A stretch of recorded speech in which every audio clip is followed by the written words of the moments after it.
Students, हमने last lecture में cover किया था introduction of biochemistry and clinical pathology, और हमने बायोकेमिस्ट्री की डेफिनेशन भी इसमें कवर की थी। नेक्स्ट जो हमारा टॉपिक है, ये दो टॉपिक इसमें कवर हो चुके हैं हमारे।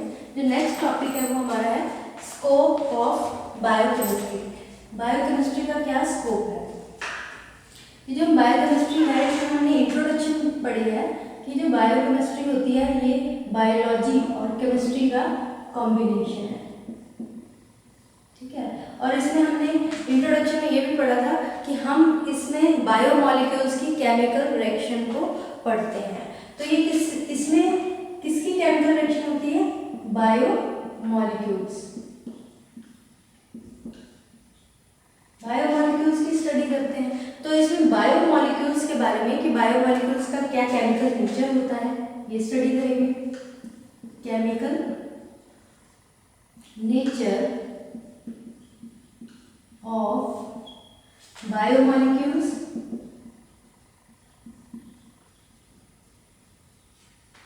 ठीक है। और क्या इसमें पढ़ेंगे? जो बायोमोलिक्यूल्स है उसका स्ट्रक्चर, क्या स्ट्रक्चर है बायोमोलिक्यूल का, स्ट्रक्चर ऑफ बायोमोलिक्यूल वो पता चल जाता है इससे। एंड फंक्शंस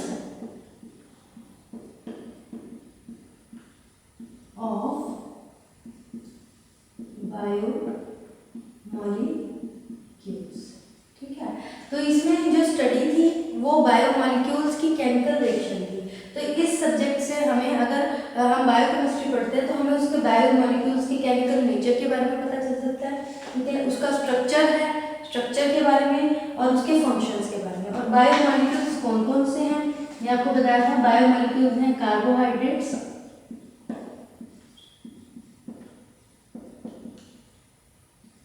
प्रोटीन्स, फैट्स,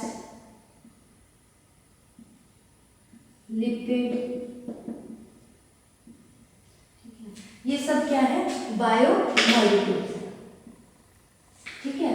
तो इसमें सबसे पहले इसका स्कोप है कि ये इसमें बायोमॉलिक्यूल्स के बारे में नॉलेज हो जाती है। और इसमें किसमें हेल्प करता है? ये मेटाबॉलिज्म, जो मेटाबॉलिज्म होता है,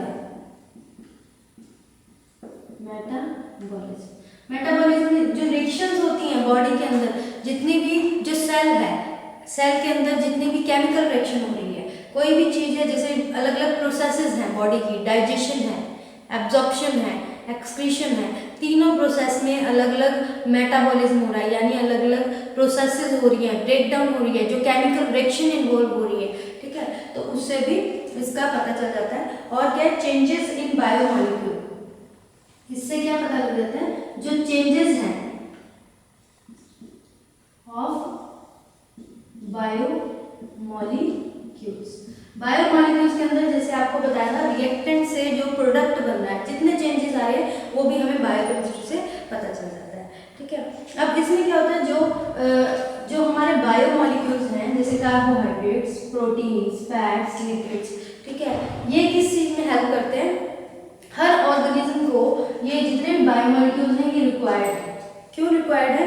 क्योंकि हर लिविंग ऑर्गेनिज्म को ग्रोथ चाहिए, ठीक है। और उसके जो सेल हैं वो मल्टीप्लाई कर रहे हैं, वो किससे हो रहे हैं? मेटाबॉलिज्म से हो रहे हैं। मेटाबॉलिज्म यानी बहुत सारी केमिकल रिएक्शन इन्वॉल्व है, उसमें जो केमिकल रिएक्शंस हो रही हैं, ठीक है। तो उससे क्या होता है? ये किसके कारण हो रही है? क्योंकि सब में, हर सेल के अंदर ये बायोमॉलिक्यूल्स प्रेजेंट है। बायोमॉलिक्यूल्स क्या है? कार्बोहाइड्रेट्स, प्रोटीन्स, फैट्स और लिपिड्स और न्यूक्लिक एसिड, ये सारे बायोमॉलिक्यूल्स हैं, ठीक है। अब इसमें जो बायोकेमिस्ट्री में सारी डिटेल स्टडी बायोमॉलिक्यूल्स की है, ठीक है। जो बायोमॉलिक्यूल्स की डेफिशिएंसी, इससे क्या पता चलता है हमें? डेफिशिएंसी, ठीक है। अगर मान लो ऑफ बायोमॉलिक्यूल्स, बायोमॉलिक्यूल्स क्या है हमारे पास? Carbohydrates, fats, lipids, nucleic acid, ये सारे बायोमॉलिक्यूल्स हैं।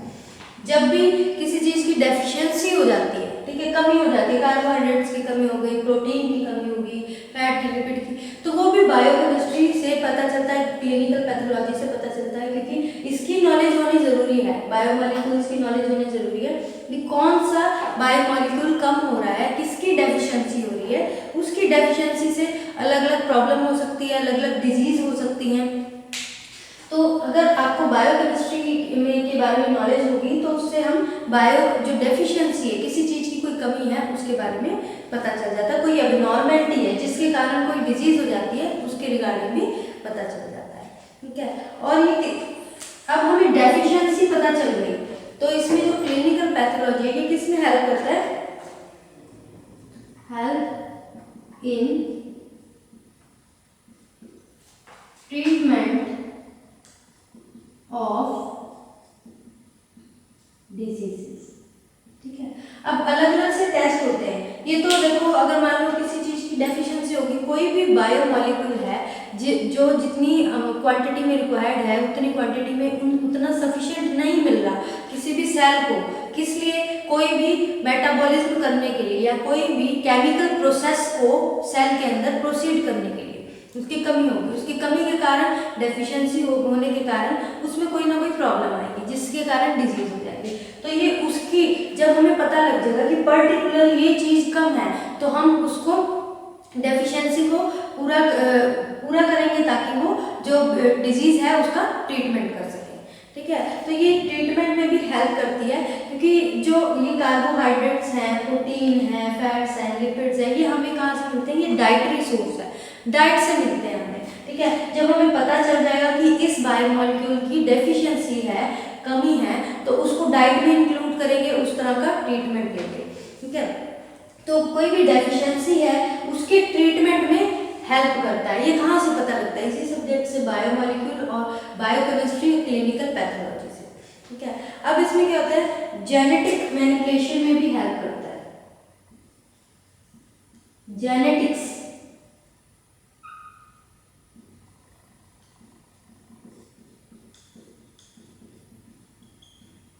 ठीक है, जेनेटिक कोई भी पर्टिकुलर ऑर्गेनिज्म के अंदर देखो ग्रोथ के लिए क्या चाहिए, अगर ग्रोथ करना है तो सेल के अंदर एनर्जी चाहिए, एनर्जी के लिए क्या होनी चाहिए, मेटाबॉलिक प्रोसेस उसकी पर्टिकुलर जो उसको है बायोमॉलिक्यूल्स के थ्रू, मेटाबॉलिज्म के थ्रू अच्छे तरह से उसकी प्रोसेस होनी चाहिए। ठीक है, तो इसमें जेनेटिक जीन्स, जेनेटिक मैनिपुलेट के लिए भी ये किससे, क्योंकि इसमें क्या होता है जैसे न्यूक्लियोटाइड्स, ये किससे डील करता है, न्यूक्लियोटाइड से, क्योंकि न्यूक्लियोटाइड सब यूनिट है, आरएनए, डीएनए, इन सब से डील करता है बायोकेमिस्ट्री, जो कि आपको फर्स्ट लेक्चर में बताया था। तो जेनेटिक मैनिपुलेशन भी, जेनेटिक मैनिपुलेशन के लिए भी जरूरी है, ये तभी हो सकता है जब आपको बायोकेमिस्ट्री की नॉलेज होगी। उसके बाद एस्टिमेशन ऑफ एंजाइम,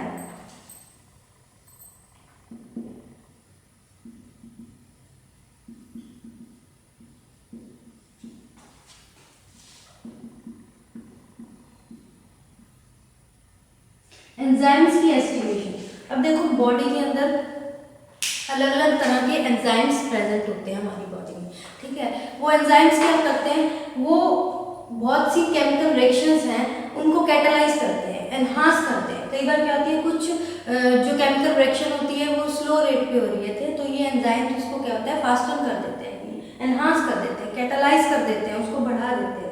ठीक है, तो ये एस्टिमेशन एंजाइम, अगर मान लो बॉडी के अंदर एंजाइम्स की कमी है, किसी लिविंग मैटर के अंदर या सेल के अंदर कोई एंजाइम प्रॉपर नहीं है, उसकी डेफिशिएंसी है, तो उसके कारण कोई डिजीज हो रही है तो उस डिजीज को, जो कि एंजाइम के कारण होती है, कई बार एंजाइम बढ़ जाते हैं, कई बार कम हो जाते हैं, तो उसको डायग्नोस करने के लिए एस्टिमेशन ऑफ एंजाइम यानी diagnosis of disease.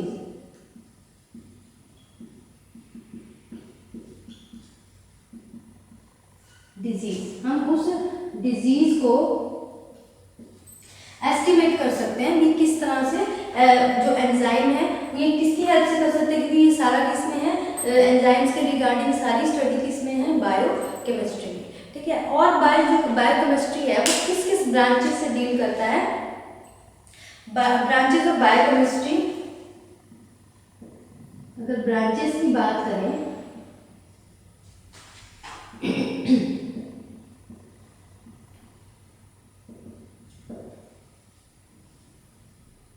Branches of medicinal pharmacy से,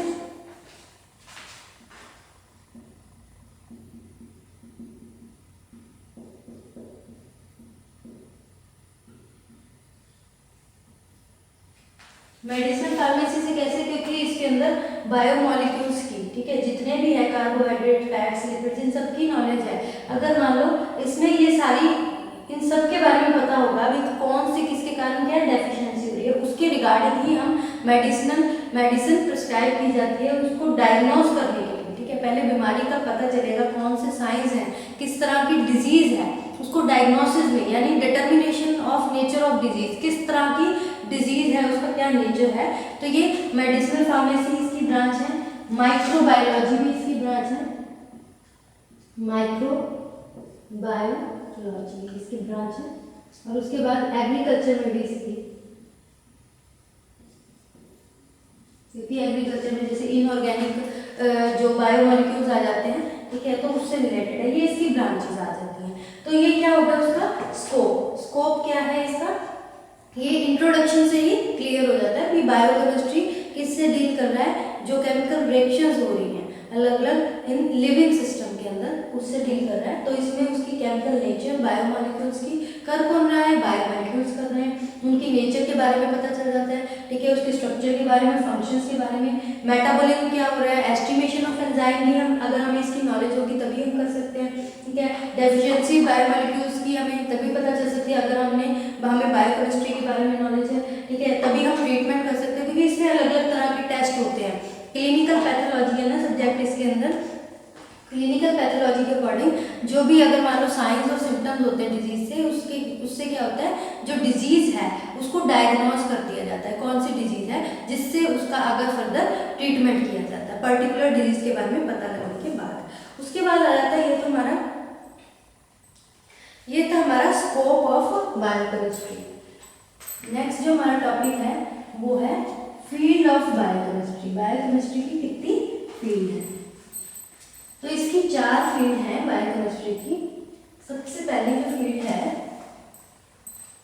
एंजाइमोलॉजी।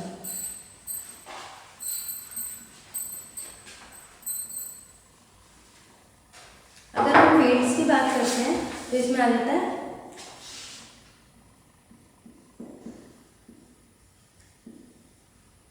इसकी 4 फील्ड्स है। अगर हम इसका ये फ्लो चार्ट के थ्रू करवाएं, सबसे पहले आ जाती है एंजाइमोलॉजी,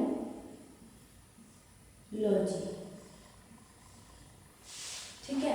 नेक्स्ट आ जाती है बायो एनर्जेटिक्स,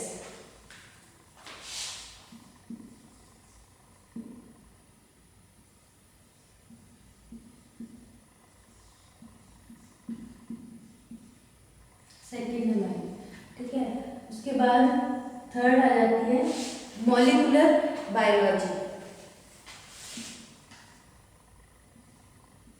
मॉलिक्यूलर बायोकेमिस्ट्री, ये थर्ड है। उसके बाद जो फोर्थ आ जाती है वो है क्लिनिकल पैथोलॉजी, ये इसकी 4 फील्ड्स हो गई, या फिर आप इसको कह सकते हो 4 ब्रांचेस हो गई। सबसे पहली है एंजाइमोलॉजी, सेकेंड है बायो एनर्जेटिक्स, थर्ड है मॉलिक्यूलर बायोकेमिस्ट्री या फिर मॉलिक्यूलर बायोलॉजी भी कह सकते हो आप इसको, मॉलिक्यूलर बायोलॉजी, ठीक है।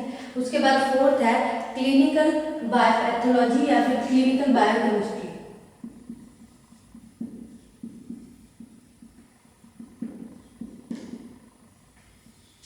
ठीक है। ये इसकी 4 फील्ड्स हो गए या फिर ब्रांचेस आ गए। सबसे पहली ब्रांच है एंजाइमोलॉजी। एंजाइमोलॉजी में क्या आ जाता है, एंजाइम्स की स्टडीज होती है, ठीक है। इसमें स्टडी ऑफ एंजाइम के बारे में आ जाता है, स्टडी ऑफ एंजाइम्स, ठीक है। और इसमें क्या होता है, जो एंजाइम्स क्या होते हैं वो बायोलॉजिकल कैटलिस्ट होते हैं। एंजाइम्स आर बायोलॉजिकल, अब देखो बायोलॉजिकल टर्म आ गई, बायोलॉजिकल मतलब की लाइफ, ठीक है, लिविंग ऑर्गेनिज्म, बायोलॉजिकल कैटलिस्ट। कोई भी बायोलॉजिकल यानी किसी भी लिविंग मैटर के अंदर, लिविंग सिस्टम के अंदर जब कोई भी केमिकल रिएक्शन प्रोसीड हो रही होती है तो वो उस रिएक्शन को एनहांस करने के लिए किसकी रिक्वायरमेंट होती है, एंजाइम की रिक्वायरमेंट होती है। ठीक है, तो जो एंजाइम है वो बायोकेमिकल रिएक्शन मतलब कि वो केमिकल रिएक्शन जो लिविंग सिस्टम के अंदर हो रही है उसको एनहांस कर देता है। तो ये एंजाइमोलॉजी की जो इसकी ब्रांच है, एंजाइमोलॉजी में ये पढ़ा जाता है, स्टडी ऑफ एंजाइम। इसमें क्या होता है, एंजाइम की स्टडी होती है और ये बायोलॉजिकल कैटलिस्ट है जो किसी भी रिएक्शन को, बायोकेमिकल रिएक्शन को एनहांस करता है। अगर मान लो इसकी एब्सेंस होती है तो ये रिएक्शन कंप्लीट नहीं होती। अब आ जाता है बायो एनर्जेटिक्स। बायो आ गया तो इसमें वही लिविंग सिस्टम आ गया। ठीक है, ये किससे कंसर्न होता है, transformation and use of energy by organism. ये कंसर्न करता है ट्रांसफॉर्मेशन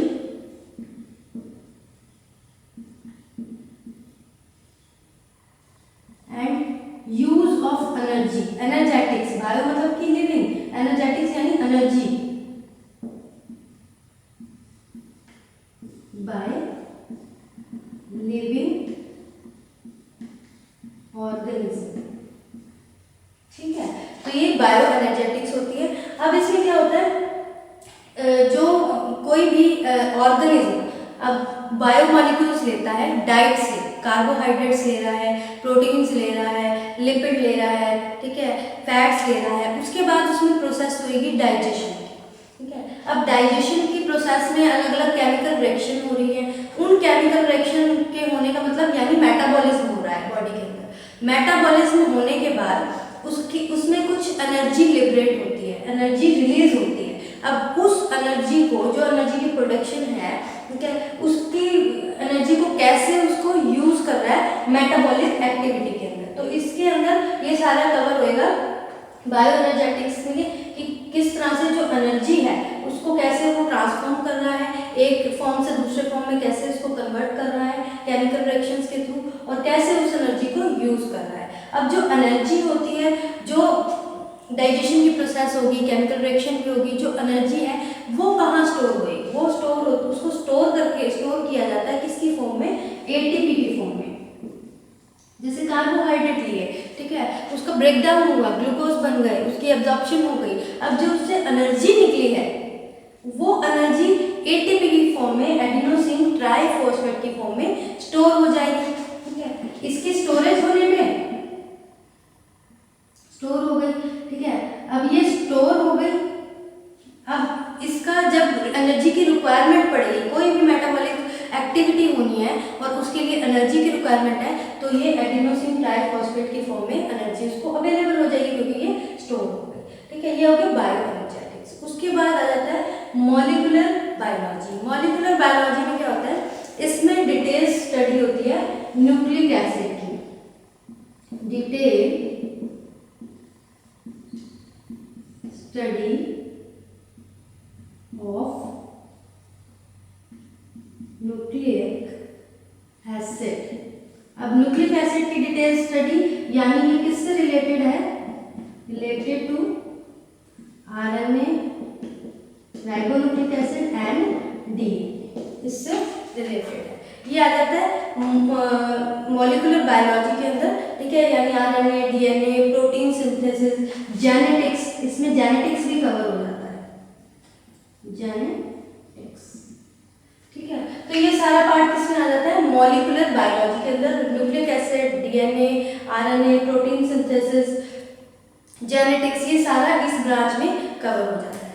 उसके बाद क्लिनिकल बायोकेमिस्ट्री, ये एक ब्रांच है बायोकेमिस्ट्री की। अगर बोला जाए it is a branch of biochemistry जो किससे डील करती है, इन्वेस्टिगेशन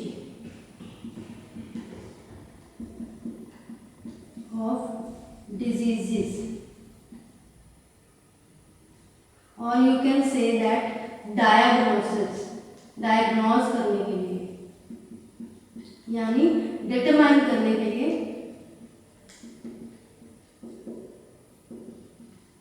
नेचर ऑफ डिजीज। ठीक है, वैरायटी ऑफ इन्वेस्टिगेशंस करती हैं। कौन सी इन्वेस्टिगेशंस करती हैं? जिसमें क्या होता है, इसका बहुत वाइटल रोल होता है, बहुत इंपॉर्टेंट रोल होता है किसी भी डिजीज को डायग्नोज करने के लिए। अगर हमें, जैसे हम डॉक्टर के पास जाते हैं तो हम नॉर्मली वो ये पूछता है कि क्या साइंस है, क्या प्रॉब्लम है, तो हम उनको साइंस और सिम्टम्स बताते हैं कि ये प्रॉब्लम है। उसके अकॉर्डिंग जो डॉक्टर है वो क्या हमें टेस्ट लिख कर देता है। फिर वो टेस्ट जहाँ पे परफॉर्म होता है वो सब किससे रिलेटेड होता है? ये क्लिनिकल पैथोलॉजी, ये क्लिनिकल बायोकेमिस्ट्री की ब्रांच से डील करता है। उसके अंदर अलग अलग टेस्ट होते हैं। जैसे कोई ब्लड टेस्ट ले लिया, वो बायोकेमिस्ट्री का ही पार्ट है कि ब्लड टेस्ट लिया है, उससे पता चल जाएगा भी हाँ मलेरिया है, कोई बीमारी है, टाइफाइड है, किस तरह की प्रॉब्लम है। ठीक है, अब ये जो कोरोना चल रहा है तो ये भी किसका पार्ट है? इसी का ही पार्ट है, क्लिनिकल पैथोलॉजी या फिर क्लिनिकल बायोकेमिस्ट्री जो इसकी ब्रांच है उसी का पार्ट है। यानी डिटेक्ट करना कि किस तरह की बीमारी है, उसके कितने पॉजिटिव साइंस है, कौन सी है, किस तरह की नेचर है डिजीज की, उसको डायग्नोज करना, ये सारी इन्वेस्टिगेशन किसकी आ जाती है? इस क्लिनिकल बायोकेमिस्ट्री के ब्रांच में करती है। ठीक है, तो ये थी फील्ड्स ऑफ बायोकेमिस्ट्री की। कौन कौन सी फील्ड होती है बायोकेमिस्ट्री की? 4 फील्ड आपको बताइए। एंजाइमोलॉजी होती है जो बायोकेमिस्ट्री में कवर होती है, बायो एनर्जेटिक्स इसकी एक ब्रांच है, मॉलिक्यूलर बायोलॉजी इसकी ब्रांच है, क्लिनिकल बायोकेमिस्ट्री। एंजाइमोलॉजी नेम से क्लियर है, एंजाइम्स के रिगार्डिंग स्टडी होती है इसके अंदर, और इसमें बायोलॉजिकल जो एंजाइम होता है वो बायोलॉजिकल कैटलिस्ट है, किसी भी बायोकेमिकल रिएक्शन को एनहांस करने के लिए, ठीक है, उसको बायोकेमिकल रिएक्शन को कैटलाइज करने के लिए ही यूज होती है। ठीक है, एंजाइम यूज होती है। उसके बाद बायो एनर्जेटिक्स, ये एनर्जी से रिलेटेड है। बायो मतलब कि लिविंग ऑर्गेनिज्म के अंदर जो एनर्जी है उसको कैसे यूज किया जा रहा है, यूटिलाइज किया जा रहा है, कैसे उसकी ट्रांसफॉर्मेशन हो रही है किसी पर्टिकुलर मेटाबॉलिक एक्टिविटी को कैरी ऑन करने के लिए। उसके बाद जो नेक्स्ट बताएगी आपको मॉलिक्यूलर बायोलॉजी। मॉलिक्यूलर बायोलॉजी में डिटेल स्टडी है अबाउट द न्यूक्लिक एसिड के अंदर प्रोटीन सिंथेसिस, जेनेटिक्स, इनसे ये रिलेटेड है मॉलिक्यूलर बायोलॉजी। लास्ट आपको करवाया था क्लिनिकल बायोकेमिस्ट्री। ये बायोकेमिस्ट्री की वो ब्रांच है जिसमें क्या होता है, ये बहुत इंपॉर्टेंट है क्योंकि ये हम हमारे नॉर्मली जैसे लाइफ के अंदर हमें कुछ भी कोई प्रॉब्लम है, कोई डिजीज है, हम टेस्ट वगैरह करवाने जाते हैं, वो सब किसका पार्ट है? हम लैब पैथोलॉजिकल लैब्स में जाते हैं तो वो इसी क्लिनिकल बायोकेमिस्ट्री का पार्ट है। अलग अलग टेस्ट करवाते हैं, अलग अलग टेस्ट आते हैं, इसके अंदर ब्लड टेस्ट आते हैं, यूरिन टेस्ट होते हैं, जिससे हमें क्या डायग्नोज हो जाता है, हमें पता लग जाता है हमें कौन सी डिजीज है, नेचर ऑफ डिजीज का पता लग जाता है, वो डायग्नोज हो जाती है। ये है आपका फर्स्ट चैप्टर में स्कोप भी हो गया और फील्ड भी हो गया ऑफ बायोकेमिस्ट्री, यानी कौन कौन सी ब्रांच है। इसमें आपका फर्स्ट जो इंट्रोडक्शन वाला चैप्टर था बायोकेमिस्ट्री का, क्लिनिकल पैथोलॉजी का, ये कंप्लीट हो गया है। उसके बाद जो नेक्स्ट चैप्टर है उन चैप्टर में आपके क्या अलग अलग बायोमॉलिक्यूल्स आएंगे। बायोमॉलिक्यूल्स आपको बताया कि कार्बोहाइड्रेट्स होते हैं, ठीक है, फैट्स हो गया, लिपिड्स हो गए, न्यूक्लिक एसिड हो गए, ये बायोमॉलिक्यूल अलग अलग आएंगे जिसके बारे में हमने उनकी डेफिनेशन पढ़नी है, उनकी क्लासिफिकेशन पढ़नी है, उसके फंक्शंस पढ़ने हैं। ये हम करेंगे नेक्स्ट लेक्चर में। आज के लेक्चर में इतना ही है। ये आपका इंट्रोडक्शन वाला चैप्टर कंप्लीट हो गया। Thank you students.